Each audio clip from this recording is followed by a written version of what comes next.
This trailblazing female CEO and newspaper publisher lived right here, and she's buried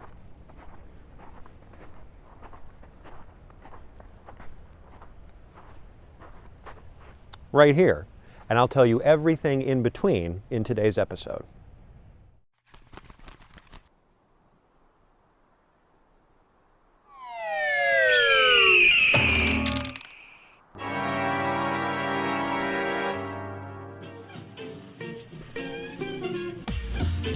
Hi, I'm Aaron Killian, and welcome back to Dead, White, and Blue, the YouTube series all about the final chapters and final resting places of famous dead Americans.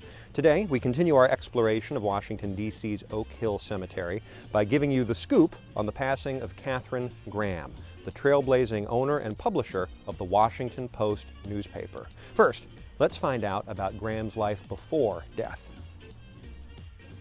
Katharine Graham was a pioneer of journalism, a glass ceiling shatterer in business, and like any important historical figure, portrayed on screen by Meryl Streep. In 1933, her father, Eugene Meyer, purchased the Washington Post. While Katharine contributed to the paper, she was raised to believe that her primary role would be wife and mother, and she married Philip Graham in 1940. Her father made sure to gift Philip more shares of the Washington Post than Katharine held, telling his daughter, no man should be in the position of working for his wife.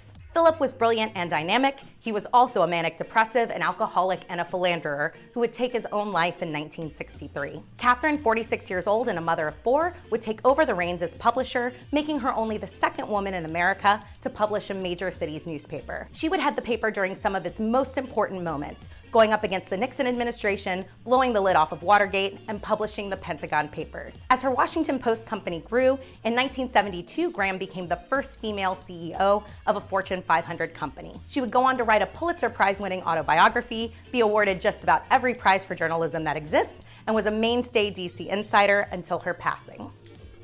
Thanks, Becca. And for more information on a tour of her own, make sure to check out the show notes below.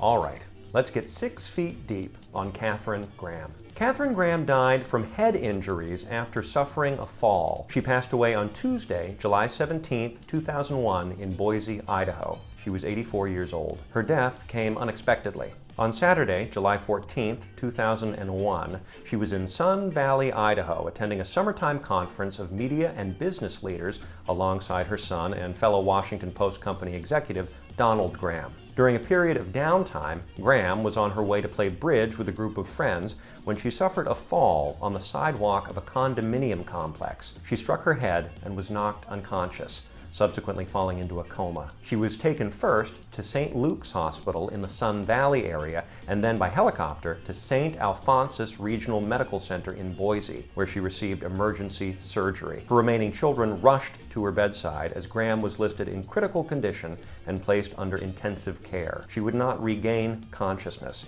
and ultimately passed away because of her injury. Shortly thereafter, her body was transported back to her hometown of Washington, D.C. Graham's funeral service was held a week later at 11 a.m. on July 24th at Washington National Cathedral. The 90-minute ceremony was attended by over 3,000 mourners, including some of the nation's most influential figures from the worlds of business, media, and politics. Enough power to defeat Thanos before jetting off to Martha's Vineyard for the weekend. During the service, there was a solo performance by cellist Yo-Yo Ma, as well as eulogies delivered by her children, Secretary of State Henry Kissinger, and preeminent American historian Arthur Schlesinger Jr. The highlight, however, were the words of longtime Washington Post editor Ben Bradley, Graham's dedicated friend and right-hand man at the newspaper.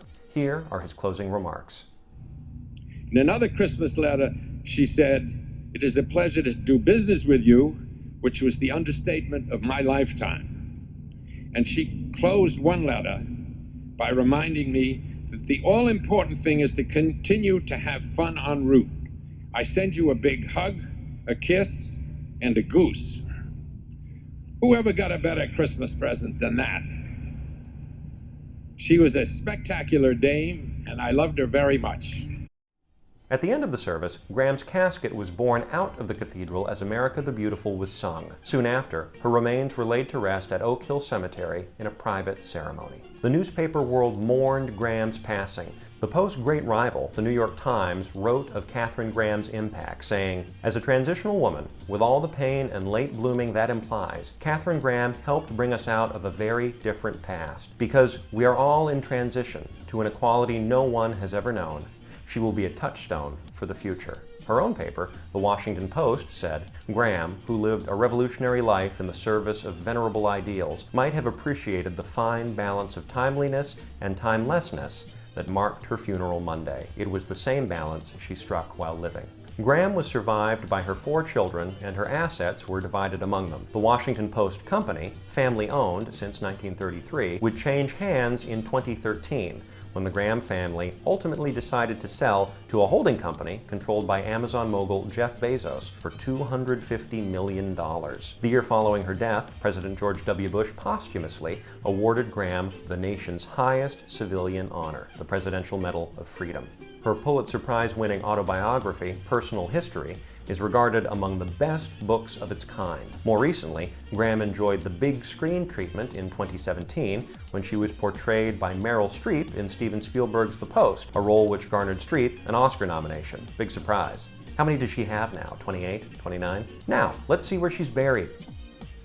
Katharine Graham is inside Oak Hill Cemetery's chapel plot, lot 24. Let's go find her.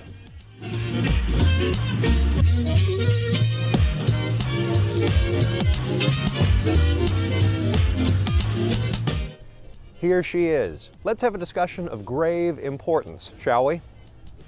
Graham's burial place is a simple affair, set just outside Oak Hill's historic Renwick Chapel. It is denoted by 3 markers. The first is a headstone, which indicates the Graham plot. Close by are a pair of footstones, marking the location of husband Phil's cremated remains and Katharine's casket burial site. The footstones are etched with the couple's names, along with their year of birth and death. Interestingly, the location of Katharine Graham's house is directly across the street from the entrance to Oak Hill Cemetery. The spot was chosen by her husband Phil, who predeceased her in 1963. Before his death, Phil made friends with an Oak Hill board member through their son's school and arranged to purchase a plot so close to the family home that he jokingly told Katharine, "All you'll have to do is wheel me across the street." It was no exaggeration. In her autobiography, Katharine wrote, quote, "His grave is directly in front of the little chapel right across the street from my house, where I can see it every day. I like this now, but in the beginning, it disturbed me a great deal." Although the mansion was purchased the year after Katharine's death, the home has remained unoccupied since Katharine's passing. The reason? A dispute over a controversial plan to modernize the home, a historic site where the Grahams both lived and, famously, entertained countless celebrities and statesmen, such as John F. Kennedy, Nancy Reagan, Robert McNamara, and Truman Capote. If you like what you saw today, remember to like, share, and subscribe. If you want to learn more about Historic America, go to www.historicamerica.org. There, you can subscribe to us on Patreon, read our online journal, and listen to our podcast, A Place in Time.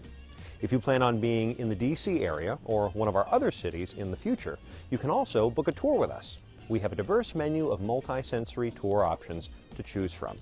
All this information and more can be found in the description below. Until next time, for Dead, White, and Blue and Historic America, I'm Aaron Killian, and I'll see you inside the cemetery.